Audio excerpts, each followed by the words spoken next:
Introduction. Ladies and gentlemen, today we dive into one of the most bizarre and unsettling chapters in the history of crime. How one of America's most notorious serial killers, Ted Bundy, managed to get married while in prison. Ted Bundy was not just another criminal. He was a master manipulator. Unlike the stereotypical image of a serial killer, Bundy did not fit the mold of a monstrous or intimidating figure. Instead, he was often described as handsome, intelligent, and charismatic. He used these traits to his advantage, not only to lure his victims, but also to influence those around him, including law enforcement officers, attorneys, and even the general public. Before his arrest, Bundy maintained the appearance of an upstanding citizen.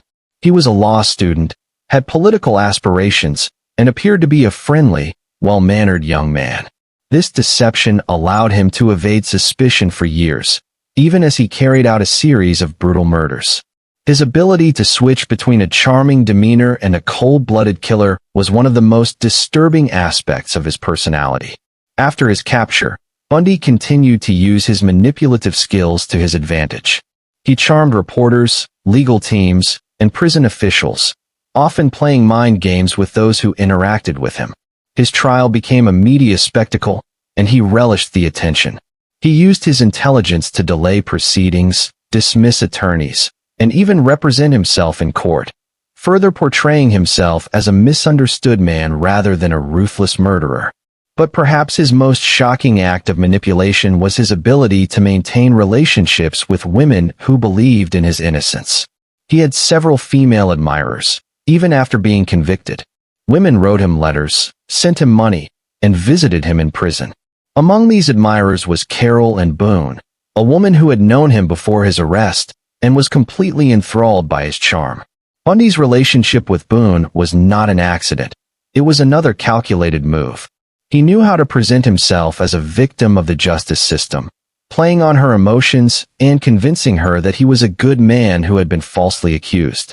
He used his charm to gain her loyalty, persuading her to support him, testify on his behalf, and eventually marry him.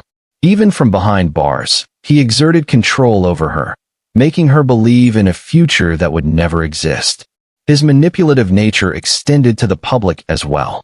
Even after being convicted of multiple murders, Bundy still managed to divide public opinion. Some people believed he was innocent, while others were simply fascinated by his ability to deceive. His charm was so powerful that even seasoned law enforcement officers admitted to feeling uneasy about how likable he appeared at times. Ultimately, Bundy's charm was nothing more than a weapon. It was the same tool he used to trick his victims into trusting him before brutally taking their lives. His ability to manipulate was not a sign of intelligence or charisma. It was a symptom of his psychopathy. And in the case of Carole Ann Boone, it was proof that even the most intelligent and independent individuals could fall under the spell of a master manipulator. Carole Ann Boone was an ordinary woman who became entangled in one of the most notorious criminal cases in American history. Unlike many who admired Ted Bundy from a distance, Boone knew him personally before he was exposed as a serial killer. She was not a naive teenager infatuated with a criminal, but an independent woman with a job, a life, and responsibilities. Yet, despite all the evidence against Bundy, she chose to believe in his innocence and stood by him, even as the world labeled him a monster.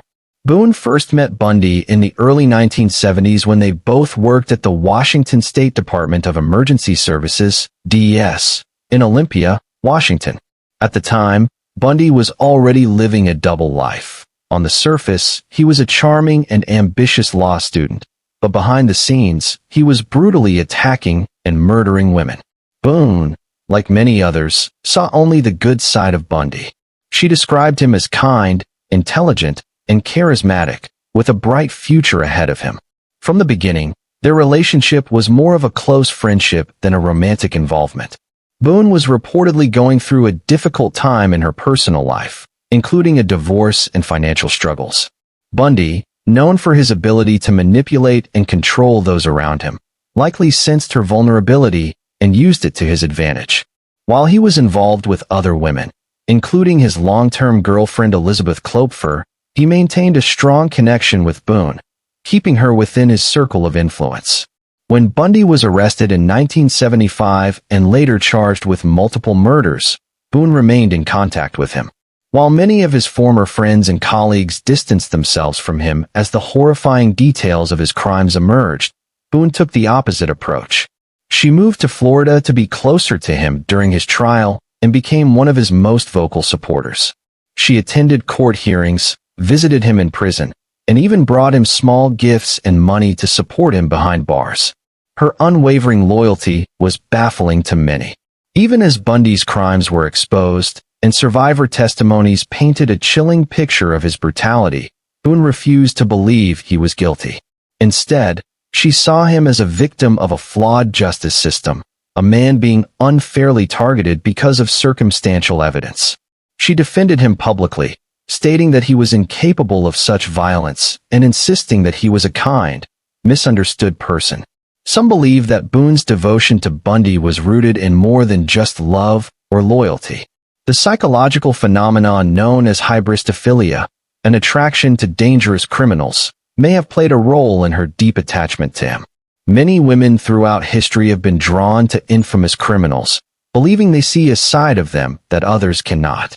They often view these men as misunderstood or capable of redemption, despite overwhelming evidence of their guilt. As Bundy's legal troubles intensified, Boone's involvement in his life deepened. She became a key figure in his support network, helping him strategize for his defense and even assisting in small ways that bordered on unethical. Reports suggest that she helped smuggle messages to and from Bundy, further enabling his manipulation tactics. Her ultimate act of devotion came during Bundy's Florida trial in 1980, when she not only testified on his behalf, but also agreed to marry him in a dramatic courtroom stunt.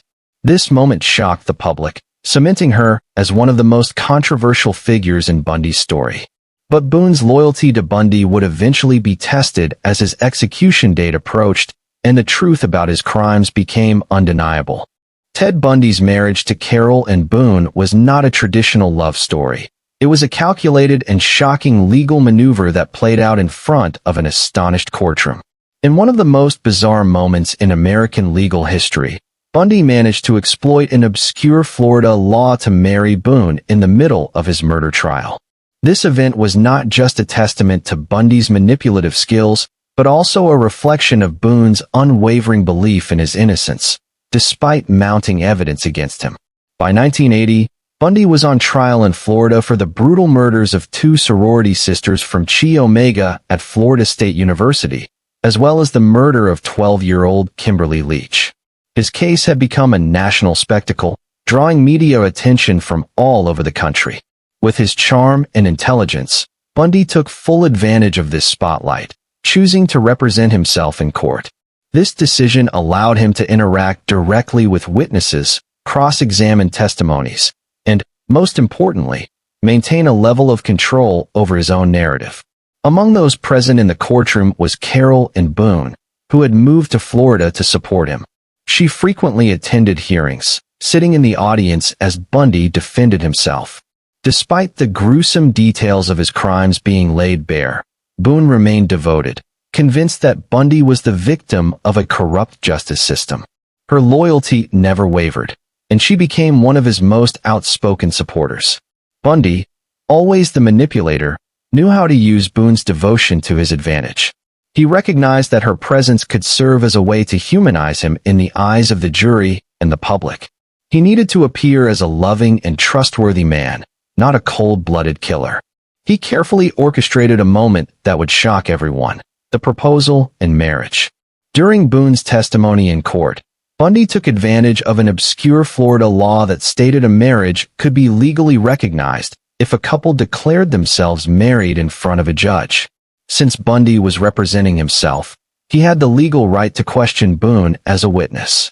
While she was on the stand, Bundy asked her in a dramatic and public display, "Carole, do you want to marry me?"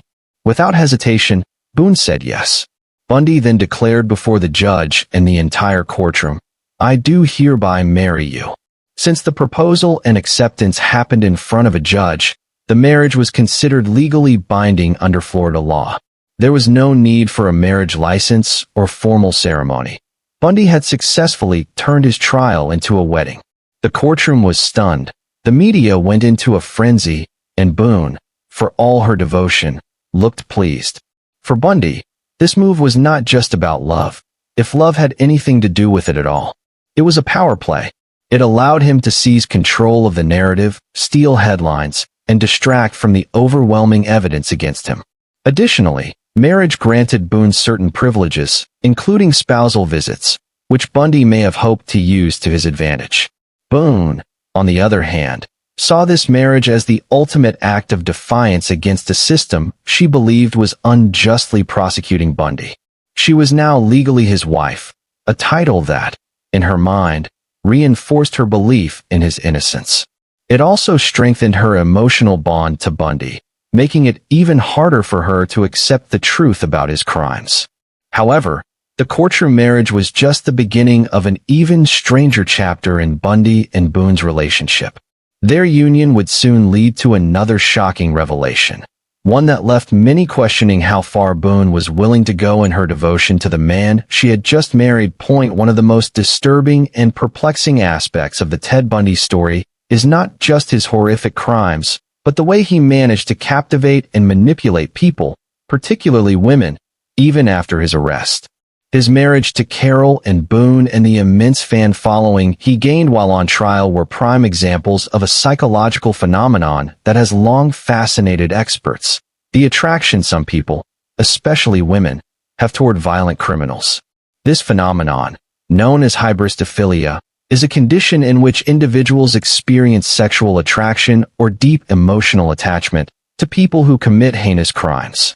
While it may seem unthinkable to most, history has shown that many notorious criminals, including Bundy, Charles Manson, and Richard Ramirez, have received love letters, marriage proposals, and unwavering support from admirers.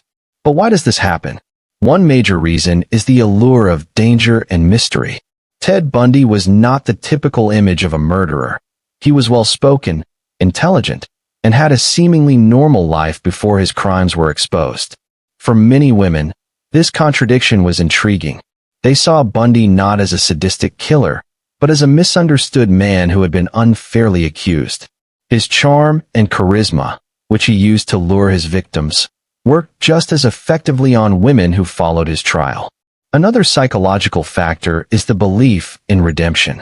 Some women who develop attachments to criminals believe that they can fix or save them. Carole Ann Boone, for instance, saw Bundy as a man who had been wrongfully accused and believed that her love and support could help him. This is a common pattern in hybristophilia. People see criminals as projects, believing they can provide the love and understanding that will reform them. There is also the celebrity factor. Once Bundy's trial became a nationwide media event, he gained a level of fame that only fueled his appeal. Some women were drawn to him simply because of his notoriety. The idea of being connected to a high-profile figure, even a convicted killer, was thrilling for them. Many wrote letters to him, hoping to receive a response and form a personal connection. The more the media covered his case, the more his fan base grew. Additionally, for some, the attraction to Bundy stemmed from a deep psychological need for control and protection. Paradoxically, some women who are drawn to violent criminals feel a sense of safety in their attraction. They know that the man they admire is behind bars and, therefore, cannot harm them. This creates a twisted sense of intimacy, where they can fantasize about the relationship without ever facing real danger. They may even feel special, believing they're the only ones who truly understand the man behind the crimes.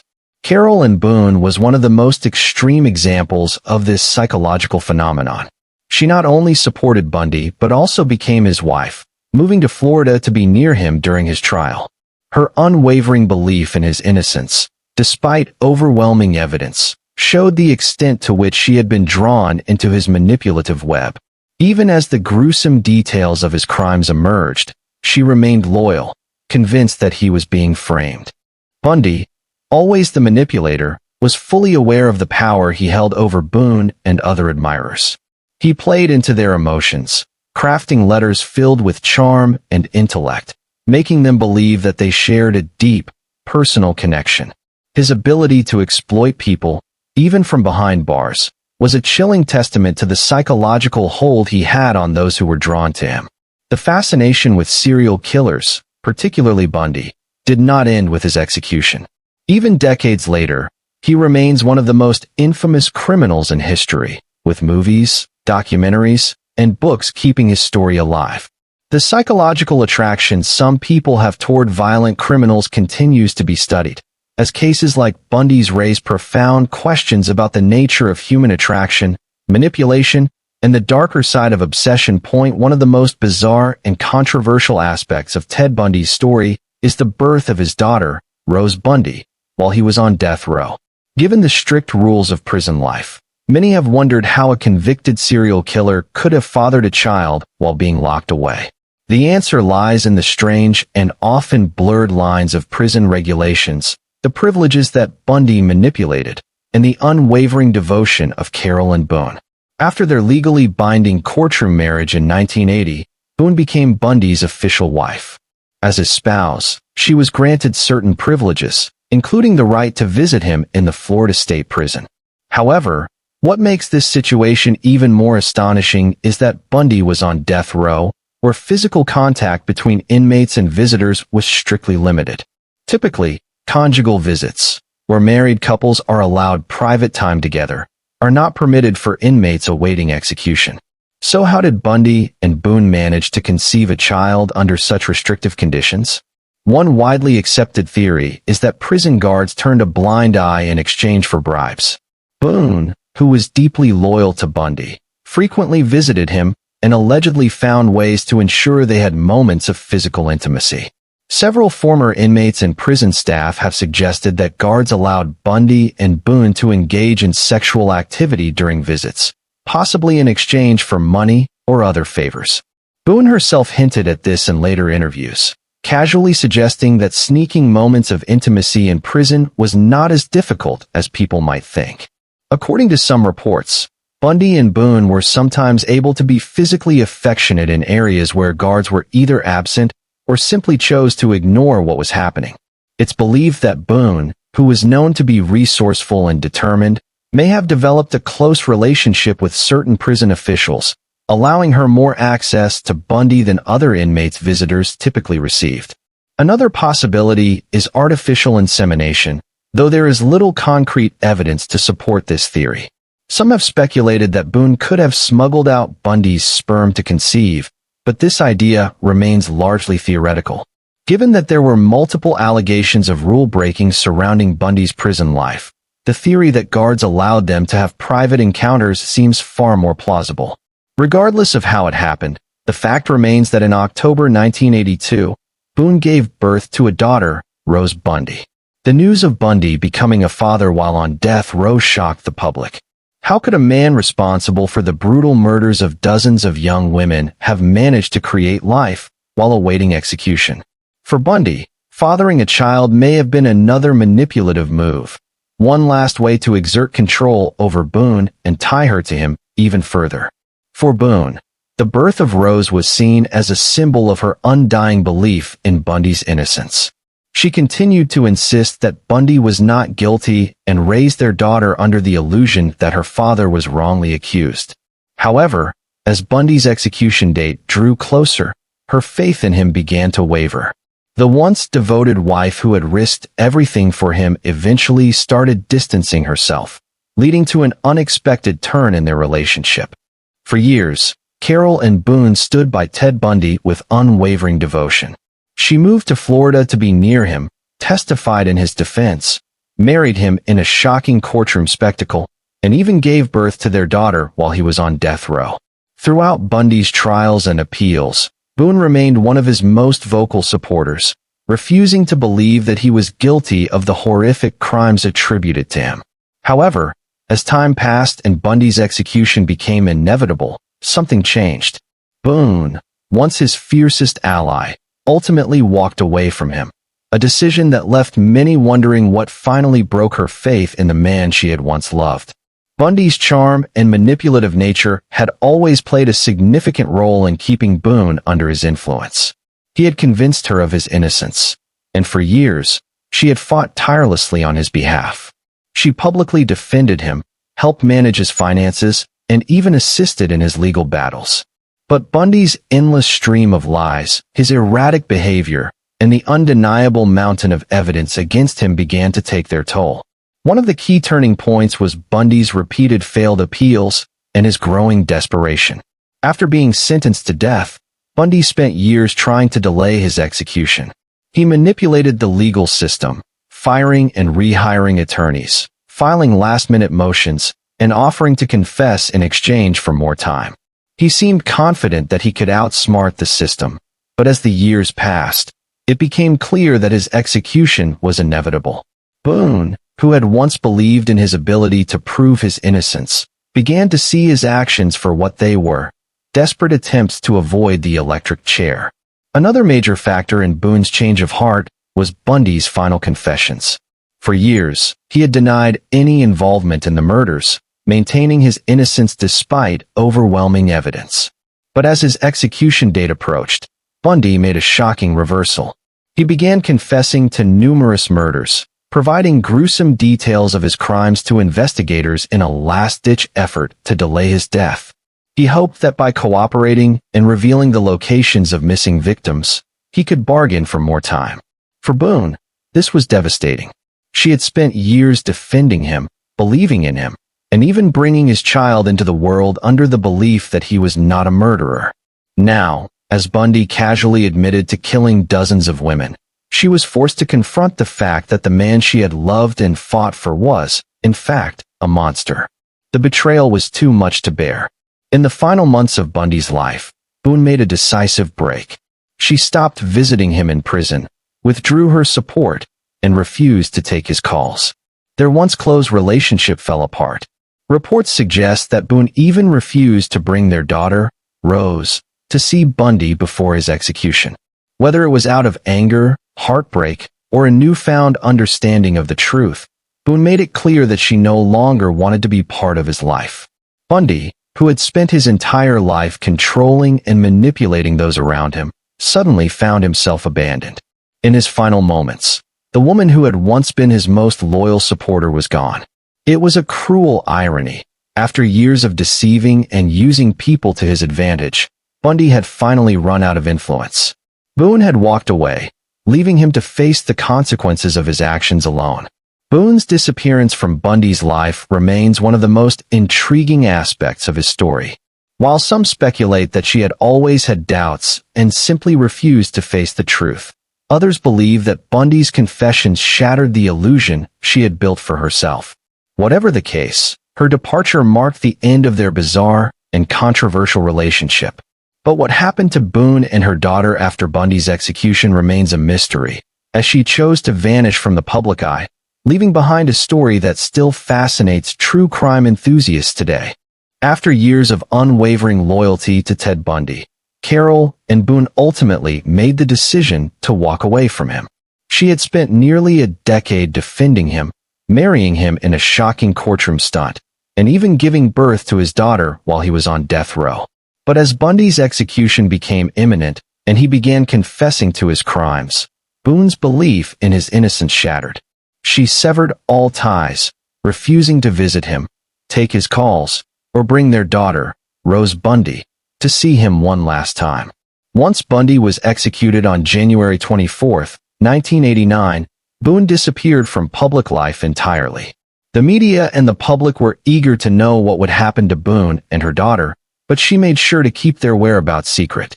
She had already endured years of scrutiny and judgment for her relationship with Bundy, and after his execution, she likely wanted to escape the stigma of being associated with one of history's most notorious serial killers. She had spent years living in the shadow of Bundy's crimes, and now that he was gone, she had to rebuild her life, this time without him. Reports suggest that Boone left Florida soon after Bundy's execution and moved to a new location under a different name. She likely did this to protect herself and her daughter from the inevitable media frenzy and public curiosity. Being known as Ted Bundy's widow and raising the child of a serial killer was not something she wanted to be part of. Many believe that she wanted to give Rose a chance at a normal life, away from the dark legacy of her father. For years, very little information surfaced about Boone's whereabouts.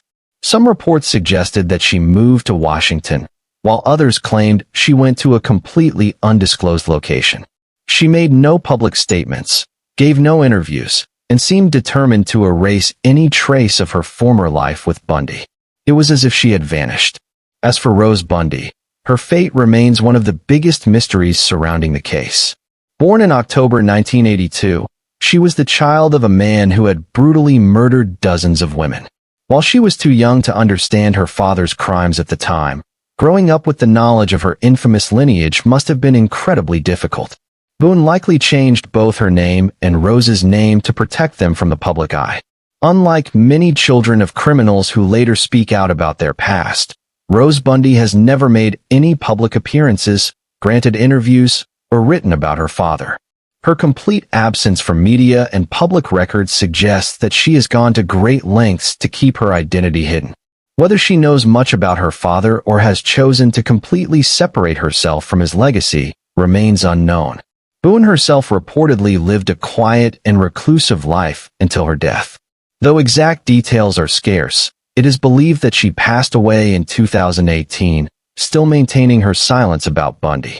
She never spoke out about her time with him, never revealed what truly went on in her mind when she finally decided to leave him, and never sought to capitalize on her infamous past.